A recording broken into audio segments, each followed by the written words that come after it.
tumeangalia watu wamechoma magari. Mtu anamchomea gari, hajui atakalipataje lile gari. Leo hii amechomewa gari. Tunaangalia ndugu zetu wa maduka, watu wanaingia kwenye maduka, wanavamia, wanachukua vitu. Hujui kasurvive kiasi gani kulipata lile duka. Ni miongoni mwa wewe yule anatoa huduma, wewe ukapate huduma na wewe uweze kupata duka lingine, aiza kuboresha ukapata pikipiki nyingine au gari lingine. Lakini sasa sisi Tabora tunasema hicho kitu hakiwezekani. Na ndio maana tumekutana ili tupeane agano ya kuwa Tabora hatuwezi kukubali vurugu ya aina yoyote, kwa sababu tulikataa kuanzia mapema maandamano, hatukuandamana na wala hatukuweza kuyapokea. Na kwa sasa hizo tarehe sijui wanaahidi, sijui tarehe 9, sijui tarehe ngapi, kwetu sisi isije ikatokea.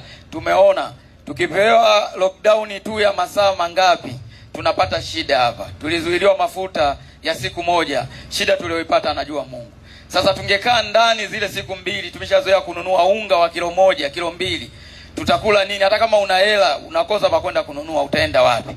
Sasa hicho kitu hatuwezi kukubaliana nacho. Kwa hiyo ni waombe sisi wote tukawe mabalozi ndani ya mkoa mzima wa Tabora, wilaya zote 7 na halmashauri ziko 8. Nitoe wito kwa viongozi wa wilaya zote, kuanzia sasa waendelee kutoa elimu kwa maafisa usafirishaji wote, ili kuhakikisha tuko nao pamoja na tuko salama.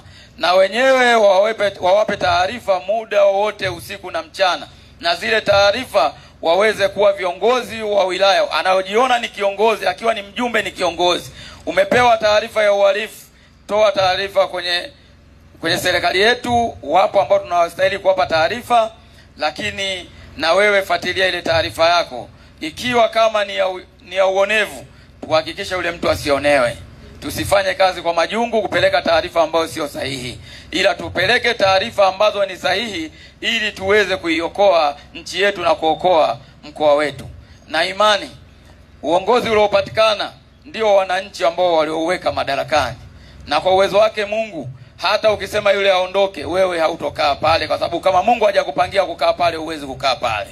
Kwa hiyo ni sisi wenyewe tutafute riziki zetu alizozipangia Mwenyezi Mungu, tuna uwezo wa kuzipata, na tukakaa vizuri na familia yetu ikaendelea kwenda shule, na tukala vizuri na tukaishi vizuri. Kwa hiyo ni waombe tushikamane kwenye hili, tusiseme tunaiachia serikali. Na mtu yoyote atakayekuja kwenye kituo chako akutaka kuleta kishawishi chochote, msikubali akaondoka, ila msichukue mkatumia nguvu kubwa sana kwa yule mtu. Tuikabidhi serikali ili ikajue inamchukulia hatua gani, kwa sababu yule akianzisha jambo lolote kwenye kituo chako akaondoka, kile kituo hakitakuwa kituo tena kwa serikali yetu, watakifuata kile kituo.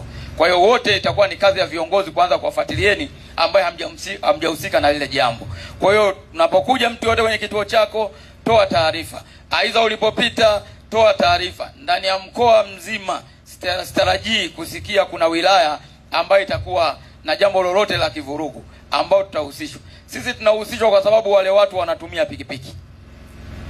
Wakitumia pikipiki wanasema wale ni maafisa usafirishaji.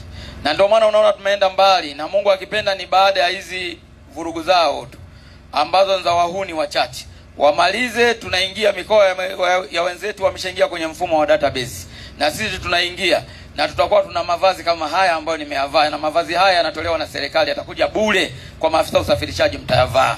Kwa hiyo mtapokuwa mnayavaa, tukio likitokea tutajua yule sio afisa usafirishaji au ni afisa usafirishaji.